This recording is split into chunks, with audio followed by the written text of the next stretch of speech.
সুপ্রিয় শিক্ষার্থী, সবাইকে শুভেচ্ছা জানাচ্ছি। তোমরা যে যেখানে আছো ভালো আছো। আজকে আমাদের যে আলোচ্য বিষয় সেটা হচ্ছে ইসলামিক স্টাডিজ, মুসলিম বিশ্বের ইতিহাস, সম্মান তৃতীয় বর্ষ। লেকচার নাম্বার হচ্ছে 6। আজকের লেকচারের শিরোনাম হচ্ছে ইরাক।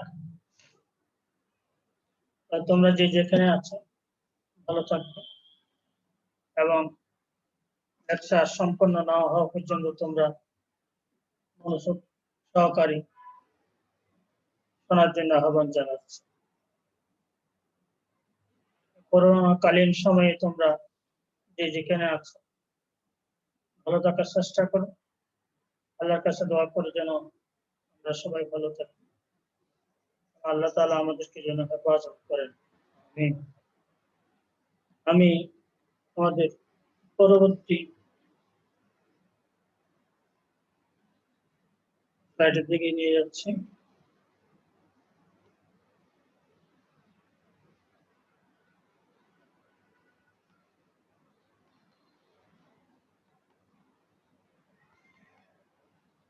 আজকের যে আলোচ্য বিষয়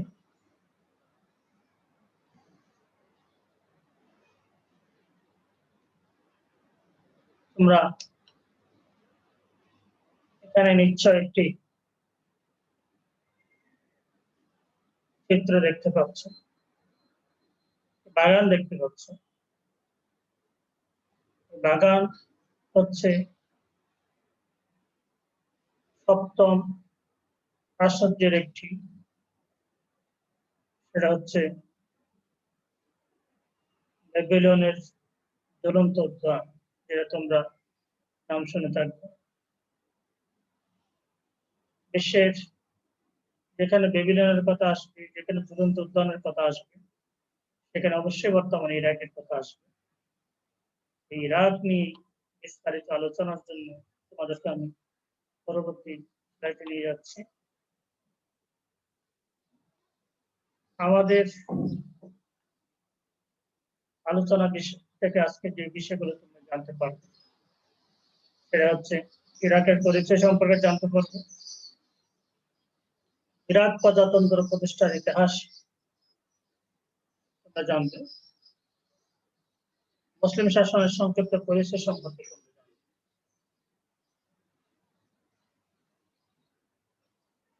এখানে তোমরা ইরাকের মানচিত্র দেখতে পেয়েছো। সেখানে ইরাকের একেবারেই উত্তরে আমরা যেটা তুরস্ককে দেখতে পাচ্ছি, পশ্চিমে হচ্ছে সিরিয়া, জর্ডান, এবং তারপর হচ্ছে তোমরা একেবারে পূর্বে ইরানকে দেখতে পাচ্ছ, দক্ষিণে কুয়েত। এটা হচ্ছে ইরাকের সীমানার পরিচয়। এরপর আমরা ভৌগোলিক পরিচয়ের পাশাপাশি ইরাকের পরিচয়ের কথা বলবো। ইরাকের নাম হচ্ছে প্রজাতন্ত্র Iraq, Iraq Republic of Iraq, যেটাকে ইরাক প্রজাতন্ত্র বলা হয়। আর আরবি নাম হলো আল জমহুরিয়া আল ইরাকিয়া। ইরাকের ভৌগোলিক পরিচয় যদি আমরা সুন্দর করে তাহলে অত্যন্ত মনোরম পরিবেশ, সংকুল পাহাড়ি এলাকা, জলপ্রপাত, বৃহৎ উপত্যকা, ঝর্ণা দ্বারা বিস্তীর্ণ সমভূমি আর নদী নালার দেশ হচ্ছে ইরাক। একটু আগে যে চিত্র দেখিয়েছিলাম তোমাদের, বাগান, ব্যাবিলনের সভ্যতার জ্বলন্ত উদ্যান এবং মুসলিম ঐতিহ্যের তীর্থভূমি হচ্ছে ইরাক। এখানে শুয়ে আছে হযরত আব্দুল কাদের জিলানী থেকে শুরু করে হযরত হাসান বসরি, রাবিয়া বসরি, এরকম অনেক মানুষ যারা সফি পথ নির্দেশনা দিয়েছে। আমরা সেই আব্দুল কাদের যিনি তার মায়ের গল্পের কথা জানি। সত্য কথা বলতে গিয়ে তিনি একটা ডাকাত দলকে তার শীর্ষে পরিণত করেছিলেন। সেই ইরাক বর্তমানে প্রজন্ম জানে সাদ্দাম হোসেন পরবর্তী ইরাক। সেই ইরাকের আয়তন সীমানা আয়তন প্রায় 4,38,317 বর্গ কিলোমিটার। আমি মানচিত্রের প্রদর্শনের সময় তোমাদেরকে বলেছি উত্তরে পূর্বে ইরান, দক্ষিণে পারস্য উপসাগর, কুয়েত, সৌদি আরব, পশ্চিমে জর্ডান ও সিরিয়া। জনসংখ্যা ও জলবায়ু, জনসংখ্যা 38.2 মিলিয়ন। এর 65% হচ্ছে আরব, 20% কুর্দি, 12% হচ্ছে পার্সিয়ান, বাকিরা সবাই কুর্দি। 80% আরবিতে কথা বলে, বাকিরা কুর্দি ও তুর্কমান ভাষায় কথা বলে। ইরাকের জলবায়ু চরম প্রভাবপূর্ণ। প্রধান শহর হচ্ছে বসরা, মসুল, কিরকুক, কিরকুক, নাজাত ও হিল্লা। এগুলো হচ্ছে ইরাকের প্রধান শহর। তাহলে আমরা ইরাকের যে রাজধানী সেটা হচ্ছে বাগদাদ। বাগদাদে পড়াশোনা করতে গিয়ে কাদের জিলানী তার মায়ের দেওয়া সত্য কথা বলতে পথে ডাকাত দল কর্তৃক আক্রান্ত হয়েছে। আমরা এরপরে চলে যাচ্ছি প্রজাতন্ত্র প্রতিষ্ঠার ইতিহাস। কিভাবে আজকের ইরাক রিপাবলিক অফ ইরাকে পরিণত হবে, প্রজাতন্ত্র ইরাকে পরিণত হবে, সেটা নিয়ে কথা বলছি। এখানে প্রাক ইসলাম যুগে ইরাক, প্রাচীন মেসোপটেমিয়ার উত্তরাংশ ও আসিরিয়ার দক্ষিণাংশ নিয়ে ইরাক। এখানে নাম ছিল ব্যাবিলনিয়া। খ্রিস্টপূর্ব 4000 পর্যন্ত এখানে ফালাকো জাতি নামে জাতি শাসন করেছে ইরাক। এরপরে 4000-এর পরে 4000 থেকে 3600 খ্রিস্টপূর্বাব্দ, তখন কুরাইশ জাতি নামে রাজবংশ ইরাককে শাসন করেছে। তারপরে 3600 থেকে 3200 খ্রিস্টপূর্ব, ওই সময় উরুক জাতি নামে একটি রাজবংশ ছিল, তারা ইরাককে শাসন করে। এরপর ধীরে ধীরে বিভিন্ন রাজবংশ ইরাকে আসে। তাদের মধ্যে উল্লেখযোগ্য সেমিটিক জাতি ইরাক থেকে, আরব থেকে ইরাকে এসে প্রায় 1500 বছর পর্যন্ত ইরাককে শাসন করেছিল। তারপর সাসানীয় শাসনে ইরাক 226 থেকে 635 খ্রিস্টাব্দ পর্যন্ত শাসনের অধীন ছিল। এরপরে আমরা ইসলামী যুগে ইরাক কিভাবে আসলো এটা নিয়ে কথা বলছি। তোমরা নিশ্চয়ই জানো হযরত মুহাম্মদ মুস্তাফা সাল্লাল্লাহু আলাইহি ওয়াসাল্লাম যখন মদিনায় ইসলামী রাষ্ট্র প্রতিষ্ঠা করেন, তিনি খেলাফত প্রতিষ্ঠা করেছিলেন, ইসলামী খেলাফত। এটার রাষ্ট্রপতি ছিলেন হযরত মুহাম্মদ সাল্লাল্লাহু আলাইহি ওয়াসাল্লাম নিজে। তার পথের পরে প্রথম খলিফা হিসাবে প্রতিষ্ঠিত হলেন হযরত আবু বকর রাদিয়াল্লাহু তাআলা আনহু। তার পথের পরে হযরত ওমর রাদিয়াল্লাহু তাআলা দ্বিতীয় খেলাফত খলিফা হিসাবে আদিষ্ট হলেন, নির্বাচিত হলেন, মনোনীত হলেন। হযরত ওমর রাদিয়াল্লাহু আনহু শাসন ছিল 635 থেকে 661 সাল পর্যন্ত।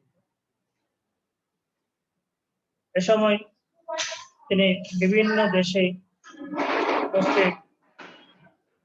বাহিনী প্রেরণ করেছিলেন।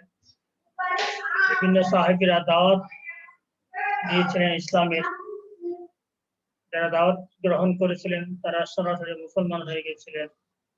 যারা যুদ্ধ করতে চেয়েছিলেন মুসলিম সেনাবাহিনী তাদের সাথে যুদ্ধ করে।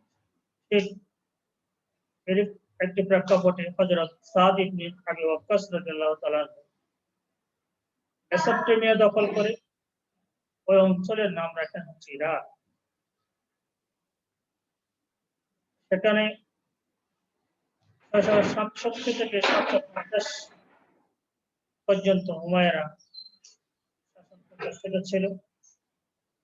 হুমায়ুরের শাসনের পরে সেখানে 667 থেকে 735 থেকে 61 হযরত উমর রাদিয়াল্লাহু শাসন, এরপর উমাইয়াদের শাসন, অতঃপর সেখানে প্রতিষ্ঠিত হয়েছিল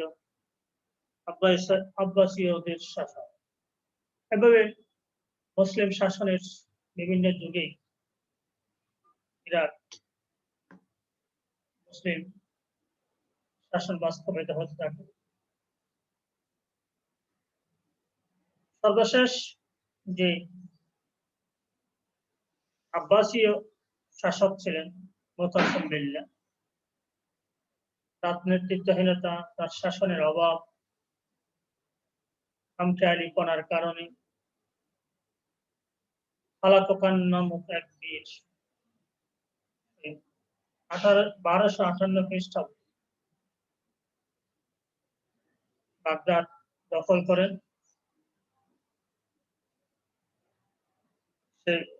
তার আক্রমণ ইরাক এক ধ্বংসস্তূপে পরিণত হয়ে গেছিল। ইরাকের যে বাগদাদের যে লাইব্রেরি ছিল সেখান থেকে এই লাইব্রেরি থেকে বই এনে সে পুরাতন ভাগ দিয়েছিল। ইতিহাস তোমরা দেখে যান, এত না জানতে।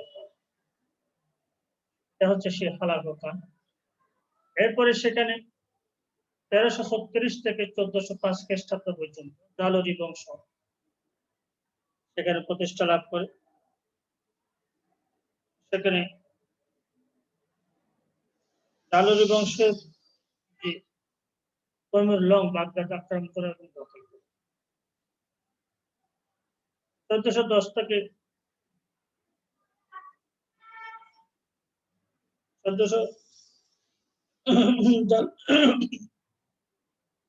1508 সাল পর্যন্ত ইরাকে ক্ষুদ্র ক্ষুদ্র শাসকরা শাসন করে। এভাবে ক্ষুদ্র ক্ষুদ্র শাসকের শাসন কার্যের দুর্বলতার কারণে, আভ্যন্তরীণ দুর্বলতার সুযোগে পারস্য সাফাভি শাসকগণ 1508 থেকে 1534 পর্যন্ত ইরাকে বারবার আক্রমণ করত এবং সেখানে তাদের আধিপত্য প্রতিষ্ঠা করে। এভাবে ইরাক বিভিন্নভাবে শাসিত হতে থাকে। এরপর তুর্কি খেলাফতে ইরাক 1534 থেকে 1918 পর্যন্ত তুর্কি খেলাফতের অধীনে ওসমানী খেলাফত যেটার কথা বললাম সেটার অধীনে ছিল ইরাক। এ সময় সেখানে ইরাক, বসরা, বাগদাদ, মসুল 3টি আলাদা প্রদেশে পরিণত হয়। উসমানীয় শাসকরা তখন শাসন করেছিল। এভাবে আলাদা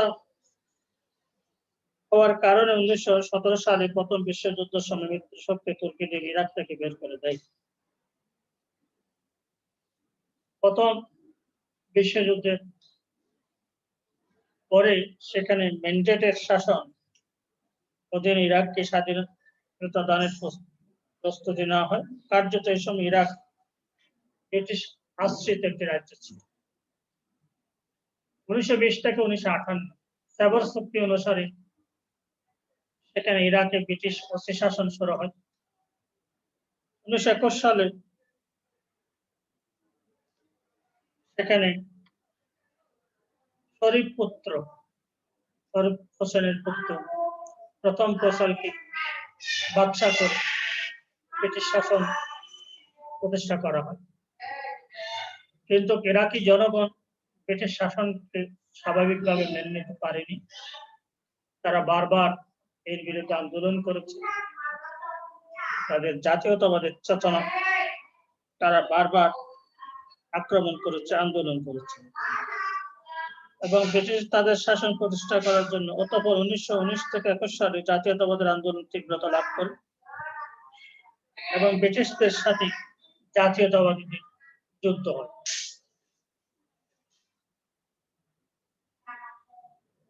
এভাবে ব্রিটিশ শাসনের সমাপ্তি, পূর্ণ স্বাধীনতার দাবিতে 1921 সালে এখানে জাতীয়তাবাদের আন্দোলন সেটা মারাত্মক আকার ধারণ করে 14 ফেব্রুয়ারি 1958 তারই ধারাবাহিকতা জাতীয়তাবাদী আন্দোলনের 58 সালের 14 ফেব্রুয়ারি জর্ডানের সাথে তখন রাজা ফয়সালের আরব ফেডারেশন গঠন করা হয়। সেটাও ইরাকি জনগণ স্বাভাবিকভাবে মেনে নিতে পারে। 14 জুলাই 1958 সালে ব্রিটিশ বিরোধী জাতীয়তাবাদ আন্দোলনের প্রবক্তা ব্রিগেডিয়ার করিম কাসেম এক সামরিক অভ্যুত্থানে তৃতীয় ফয়সাল দুবাইয়ের ইলাতে হত্যা করে এবং সেখানে আরব ফেডারেশন ত্যাগ করে ইরাক প্রজাতন্ত্র ঘোষণা করে।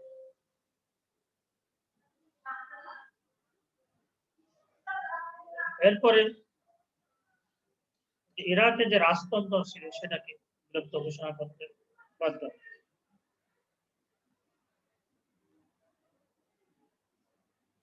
এভাবে ইরাকে এই যে প্রজাতন্ত্র সেটা হলো ইরাক প্রজাতন্ত্রের প্রতিষ্ঠার ইতিহাস আমরা এইভাবে মূল্যায়ন করে থাকি। এরপর আসো মুসলিম শাসনের সংক্ষিপ্ত পরিচিতি। আমরা একটু আগে ইরাকে মুসলিম শাসনের গোড়াপত্তন এবং কিভাবে মুসলিম শাসন হয়েছিল তার আলোচনা করছি। একটা বিস্তারিত আলোচনা করতে চাই। এখানে আমি মুসলিম শাসকদের এবং তাদের আলোচনা উপস্থাপন করেছি। প্রথম ফয়সাল 1921 থেকে 1932। এটা হচ্ছে উসমানীয়। এর আগে এখানে কিন্তু তুর্কিদের ওসমানী খেলাফত অধিষ্ঠিত ছিল দীর্ঘকাল পর্যন্ত। বলতে গেলে আব্বাসীয়দের শাসন থেকে শুরু করে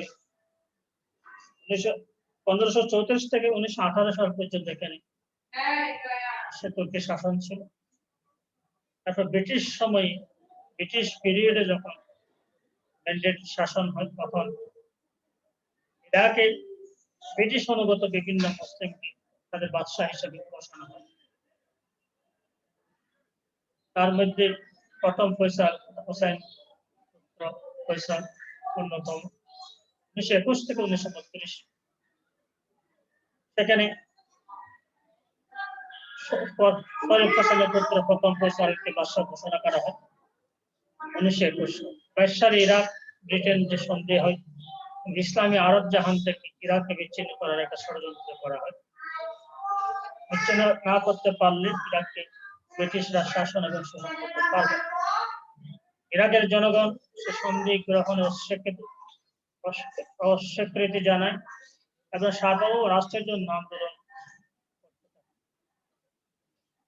ফলে ব্রিটেন 1927 সালে ম্যান্ডেট তুলে নেয়। 1930 সালে স্বাধীনতার স্বীকৃতি দিয়ে ইরাকের সাথে নতুন সন্ধি স্থাপিত হয়। কিন্তু সন্ধি হলেও তারা তাদের শাসন এবং শোষণ অব্যাহত থাকে। বারবার তারা সন্ধির বিরোধিতা করতে থাকে। এরপর তারা 1933 সালে লন্ডনে প্রথম ফয়সালের মৃত্যু হলে তার ছেলে গাজী বিন ফয়সাল রাষ্ট্র ক্ষমতায় অধিষ্ঠিত হন। গাজী বিন ফয়সালের ক্ষমতার অপব্যবহার, দুর্নীতি, সংবাদপত্রের দমননীতি, বিরোধী দলের ক্ষমতা খর্ব, গোত্রীয় নেতাদের ঘুষ দিয়ে শান্তি স্থাপন, এগুলো হচ্ছে তার চারিত্রিক বৈশিষ্ট্য। কিন্তু জনগণ সেটা মেনে নিতে পারেনি। গাজী বিন ফয়সাল 1939 সালে কঠোর দুর্ঘটনায় তার মৃত্যু হয়।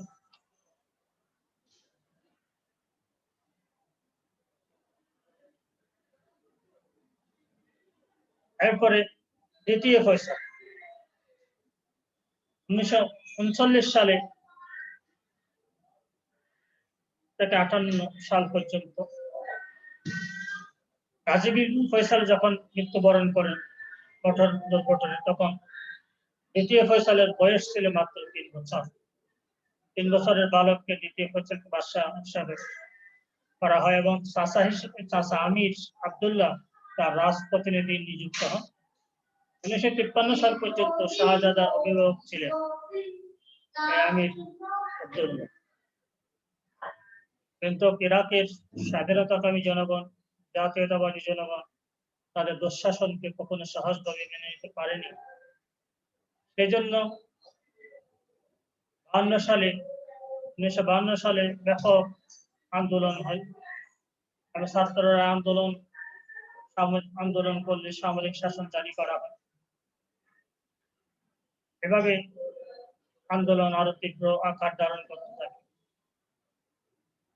14 জুলাই 1958 সালে ব্রিগেডিয়ার করিম কাশিম এক সামরিক অভ্যুত্থানে দ্বিতীয় ফয়সাল এবং যুবরাজ ইলাকে হত্যা করে এবং প্রজাতন্ত্র প্রতিষ্ঠা করে সেখানে রাজতন্ত্র বাতিল করে। এখানে মাঝখানে আরব ফেডারেশন জর্ডানের সাথে যেটা করেছিল দ্বিতীয় ফয়সাল, সেটাও বাতিল করা হয়।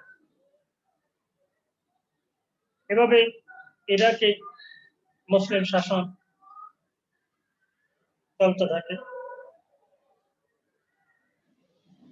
মুসলিম শাসনের যে ইতিহাস, তার সমাপ্তি আমরা এক স্বৈরশাসক সাদ্দাম হোসেনের কথা বলছি। সাদ্দাম হোসেন অনেকের কাছে হিরো, অনেকের কাছে খলনায়ক। যখন ইরাক এবং আমেরিকা যুদ্ধ হচ্ছে 39 তখন অনেকে তাদের সন্তানের নাম রেখেছিল সাদ্দাম হোসেন। সাদ্দাম তাদের কাছে নায়ক ছিল। আসলে সাদ্দামের ইতিহাস যদি আমরা দেখি, সেও ক্ষমতা এসেছে জোর করে, অবৈধভাবে। সে যখন 1958 সালে করিম কাশিম যখন সামরিক অভ্যুত্থান করেন, তখন রাজতন্ত্রের পরিবর্তে প্রজাতন্ত্রের প্রতিষ্ঠা হয়। 63 সালের 18 November field marshal Abdul Kalam Mohammad ইরাকের প্রেসিডেন্ট নির্বাচিত হন। 1968 সালের 17 জুলাই এক বিপ্লবের মাধ্যমে ইরাক বাদ সোশ্যালিস্ট পার্টি নিয়ন্ত্রণে চলে আসে। জেনারেল হাসান আল বকর তখন ক্ষমতা গ্রহণ করেন। এভাবে ক্ষমতার পালাবদলের সুযোগে 1979 সালের 16 জুলাই সাদ্দাম হোসেন ইরাকি বাথ পার্টির সেক্রেটারি জেনারেল, বিপ্লবী কমন কাউন্সিলের চেয়ারম্যান এবং ইরাক প্রজাতন্ত্রের প্রেসিডেন্ট নির্বাচিত হন। সাদ্দাম হোসেন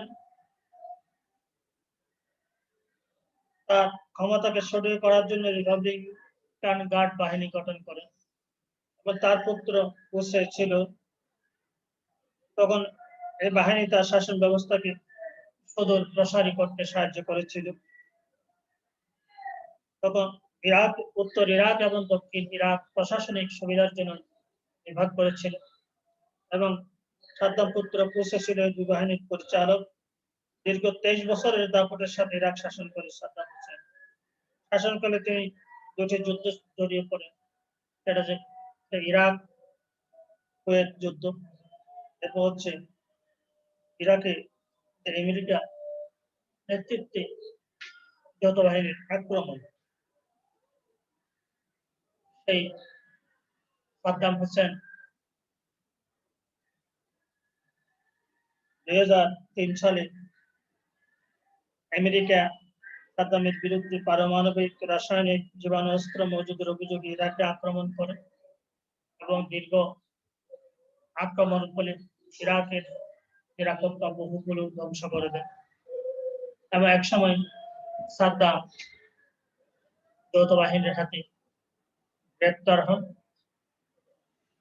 সে সাদ্দামকে অবশেষে 2006 সালে কোরবানের ঈদের দিন পাশের কাজটি জ্বলিয়ে তাকে হত্যা করা হয়, তার মৃত্যুদণ্ড কার্যকর করা হয়। ফলত সাদ্দাম এরপরেও মুসলিম শাসকরা শাসন করেছে, তবে এখনো সেখানে সাদ্দামের মতো শাসক এরা মাথা উচ্চ করে শাসন করার সাহস এখনো দেখাতে পারেনি। এখন ইরাক বিভক্ত ইরাক সবসময় হানাহানি চলছে। এখানে এই বহুজাতিক কোম্পানিগুলো সুবিধা নিচ্ছে, তারা উন্নয়নের নামে ইরাকের সম্পদের অপচয় করছে।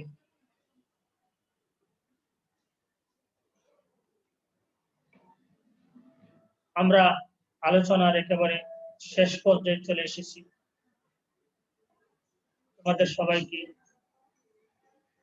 শুভেচ্ছা জানাচ্ছি, আবারও অভিনন্দন জানাচ্ছি। বাসায় থেকো, ভালো থেকো, যে আমাদের ক্লাসগুলো ঠিক মতো করার চেষ্টা করো। এভাবে তোমরা পড়াশোনার পাশাপাশি স্বাস্থ্য সুরক্ষার ব্যাপারে সচেতন থাকবে। সকলের প্রতি স্কুলের শুভেচ্ছা জানিয়ে আজকের ক্লাসের সমাপ্তি টানতে যাচ্ছি। তোমাদের সবাইকে ধন্যবাদ। আল্লাহ হাফেজ।